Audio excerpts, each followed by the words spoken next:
మండల పరిధిలోని నేలటూరి పంచాయతీ సర్వరాబాద్ గ్రామంలో నవరాత్రుల్లో భాగంగా శ్రీ తులసి భవానీమాత అమ్మవారి ఊరేగింపు కార్యక్రమం ఆలయ ధర్మకర్త దారపనేని కేశవులు ఆధ్వర్యంలో ఘనంగా నిర్వహించారు. ఈ సందర్భంగా భక్తులు అధిక సంఖ్యలో పాల్గొని అమ్మవారికి కాయ కర్పూరాలు సమర్పించి ఆశీస్సులు పొందారు.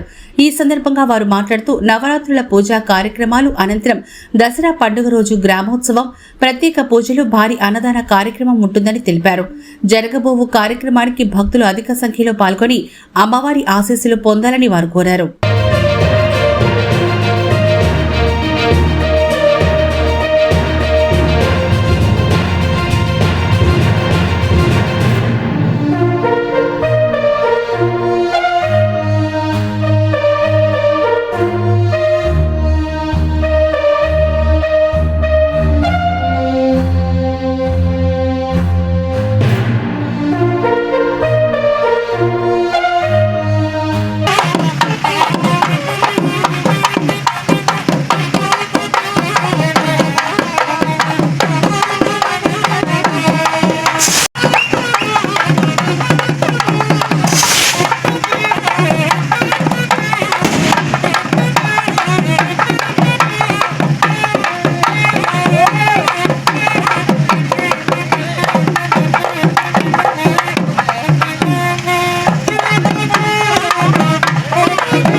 నా పేరు చెన్నారాయుడు, సర్వరాబాద్ గ్రామం, నెల్లూరు జిల్లా, ఉదయగిరి మండలం, నేలటూరు పంచాయతీ.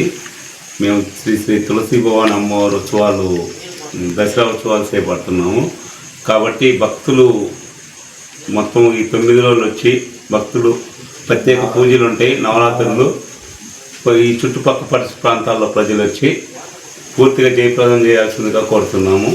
పోతే 10వ రోజు దసరా రోజు వచ్చేసి భోజన కార్యక్రమాలు, గ్రామోత్సవాలు ఇవన్నీ కూడా గ్రామ పెద్దల ఆశీస్సుతో మన ధర్మకర్త గుడి కేశవ్ అతని పేరు ఆశీస్సులతో బాగా చేపడుతున్నాం, ఘనంగా చేసుకుంటున్నాం.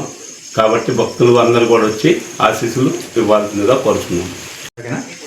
నా పేరు చక్రవర్తి అండి. మా సర్వరాబాదు, ఉదయగిరి మండలం, నెల్లూరు జిల్లా. మా ఊళ్ళో ఉండేటటువంటి తులసి భవాని అమ్మవారు వల్ల ఇక్కడ నవరాత్రుల్లో మేము చేపడుతున్నాము. ఈ 9 రోజుల అమ్మవారి దగ్గర భక్తి శ్రద్ధలతో ప్రత్యేక పూజలు నిర్వహిస్తున్నాము. అక్టోబర్ 2వ తేదీన 10వ రోజున మా ఊరు మొత్తము ఇక్కడ మంచి భోజన సదుపాయాలు, అలాగే ప్రత్యేక పూజలు, అమ్మవారి యొక్క ఊరేగింపు, జాతర చేయాలనుకుంటున్నాము. కాబట్టి భక్తులందరూ అమ్మవారి మీద ప్రేమ అభిప్రాయాలు భక్తులు ఉండేవాళ్ళు, భక్తి శ్రద్ధలతో ఉండే వాళ్ళందరూ ఇక్కడ వచ్చి ఈ ఉత్సవాన్ని జయప్రదం చేయవలసిందిగా విజ్ఞప్తి చేస్తున్నాము.